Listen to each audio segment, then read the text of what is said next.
কিন্তু আজকে তুমি কি বানাচ্ছ? আমি আজকে নিরামিষ আলুর দম বানাচ্ছি। বন্ধুগণ দেখেন আমার আলুর দমটা কেরম হচ্ছে। আমার নাতি আমাকে সহযোগিতা করছে, তাই আমি একটুখানি করছি। প্রথমে দারচিনি, এলাচ, জিরে ফোড়ন দিলাম। ফোড়ন দিয়ে তার মধ্যে আলুগুলো ভেজে ভেজে নিলাম।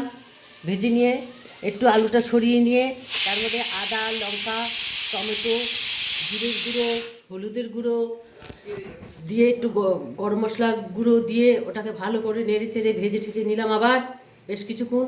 তারপরে যেই বেশ ভাজা ঠাজা হয়ে গেছে তার মধ্যে একটুখানি জল দিয়ে দিলাম। জল দিয়ে আবার কিছুক্ষণ নাড়াচাড়া করে কিছুক্ষণ রাখলাম। রাখার পরে এবার আলুটাকে ওটাকে একটু জল দিয়ে দিলাম। জল দেওয়ার পরে ওটা নেড়ে চেড়ে আবার প্রেশারে সিটি মেরে দিলাম 3টে। এবার আমার আলুর দম কিছুক্ষণ বাদে বন্ধুগণ দেখবেন কিরম হচ্ছে। আলুর দমটা মনে হচ্ছে ভালোই হবে, আপনারা দেখে থাকবেন বন্ধুগণ।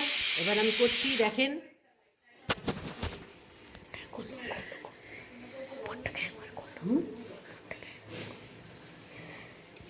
দাঁড়াও,